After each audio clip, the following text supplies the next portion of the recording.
بسم الله الرحمن الرحيم الحمد لله رب العالمين والصلاة والسلام على سيد الأنبياء والمرسلين نحمده ونصلي على رسوله الكريم أما بعد.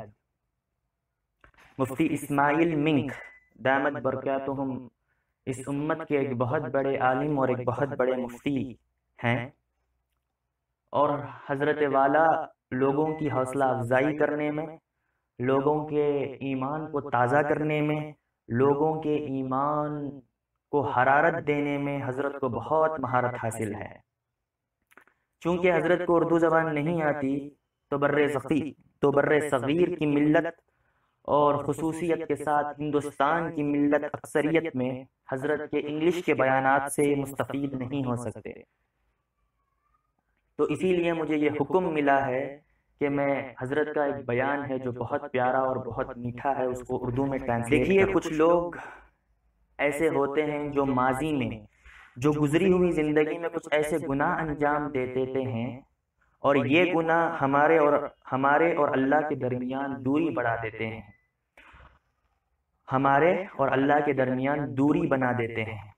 کچھ لوگ زنا کر دیتے ہیں، کچھ لوگ حرام تعلقات میں مبتلا ہو جاتے ہیں، کچھ لوگ ڈرگز میں مبتلا ہو جاتے ہیں، کچھ لوگ شراب اور شباب کے عادی ہو جاتے ہیں، اور کچھ لوگ گیملنگ اور جوئے میں مبتلا ہو جاتے ہیں۔ دیکھیے، آدم علیہ السلام نے بھی اللہ تعالیٰ کے حکم کو توڑا تھا، اللہ تعالیٰ کی نافرمانی کی تھی۔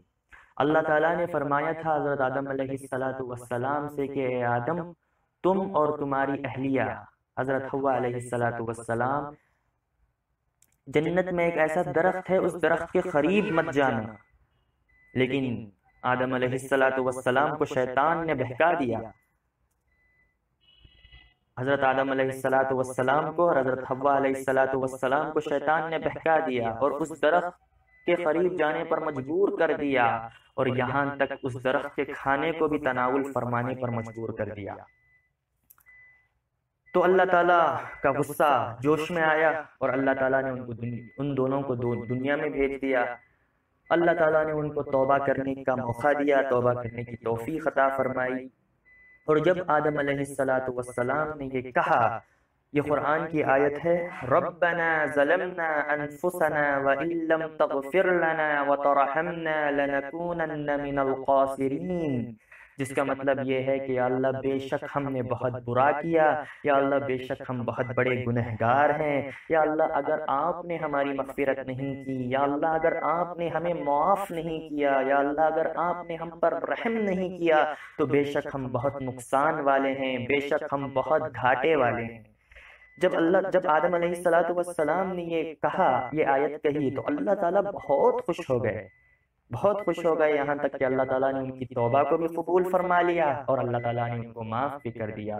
دیکھیے، اللہ تعالیٰ کے بے شمار نام ہیں، اللہ تعالیٰ رحمان ہے، اللہ تعالیٰ رحیم ہے، اللہ تعالیٰ غفور ہیں، اللہ تعالیٰ کریم ہے، اللہ تعالیٰ بصیر ہیں، اللہ تعالیٰ وہاب ہیں، اللہ تعالیٰ رحمان ہے، اللہ تعالیٰ رحم کرتے ہیں، اللہ تعالیٰ رحیم ہے، اللہ تعالیٰ رحم کا معاملہ فرماتے ہیں، اللہ تعالیٰ غفور ہیں، اللہ تعالیٰ مغفرت کا معاملہ کرتے ہیں۔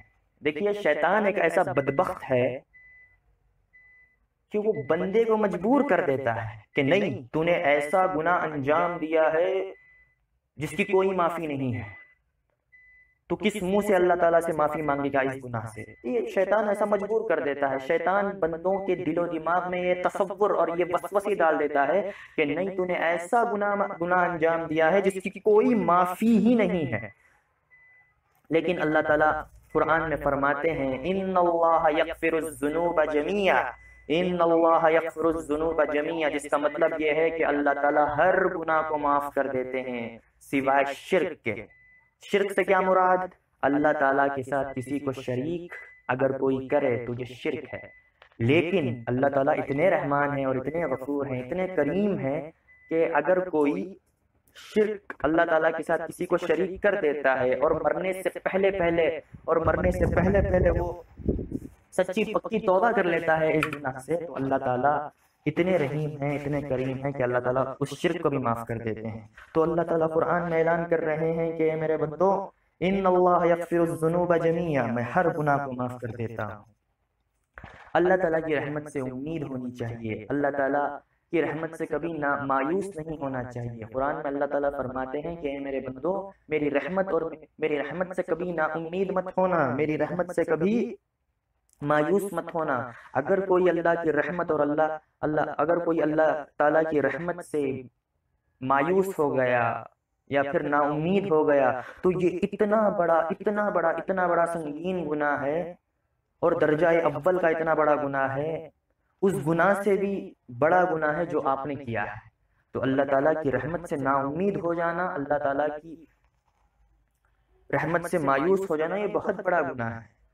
تو جو آپ کے ساتھ ہوا وہ ہو گیا، اس پر آپ کی ندامت ہونی چاہیے، اس پر آپ کا پچھتاوا ہونا چاہیے، اور اس کے اوپر آپ کا افسوس ہونا چاہیے، اور اللہ تعالیٰ سے سچی پکی توبہ کر لینی چاہیے، اور اللہ تعالیٰ کی رحمت اور مغفرت سے امید رکھنی چاہیے۔ یہ نہیں کہ آپ نے گناہ کر دیا اور آپ نے یہ اپنا ذہن بنا لیا کہ نہیں، میں نے اتنا بڑا گناہ انجام دیا ہے جس کی کوئی معافی نہیں ہے۔ یہ پیش میرے بھائیوں، یہ چیزیں شیطان کی طرف سے ہوتی ہیں، یہ وسوسے جو آپ کے دل و دماغ میں پھرتے ہیں نا کہ میں نے ایسا گناہ کر دیا، اس کی کوئی معافی نہیں ہے، اور یہ گناہ اور یہ تصور آپ کو عبادت سے دور کر دیتا ہے، یہ تصور آپ کو نمازوں سے دور کر دیتا ہے، یہ تصور آپ کو اللہ کا ذکر کرنے سے دور کر دیتا ہے۔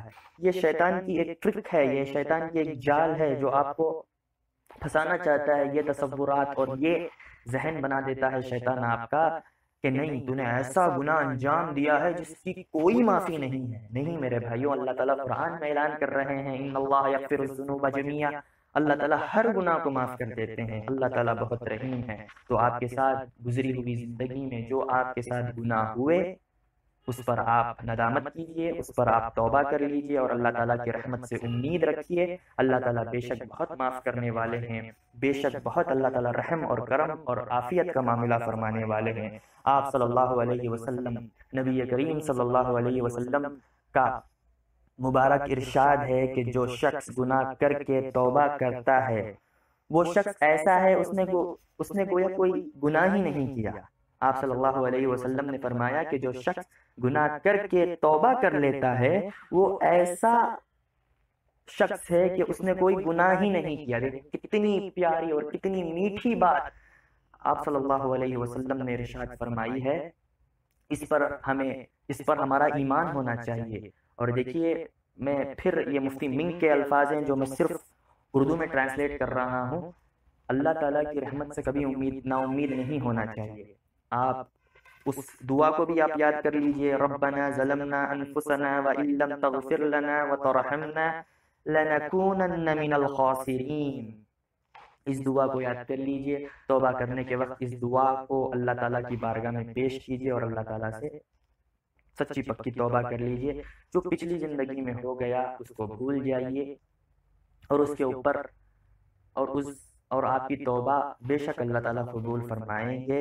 اللہ تعالیٰ ہم سب کو ملک الموت کے آنے سے پہلے سچی پکی توبۃ نصوحہ کرنے کی توفیق عطا فرمائے۔ وآخر الدعوانا ان الحمد للہ رب العالمین، والسلام علیکم ورحمۃ اللہ۔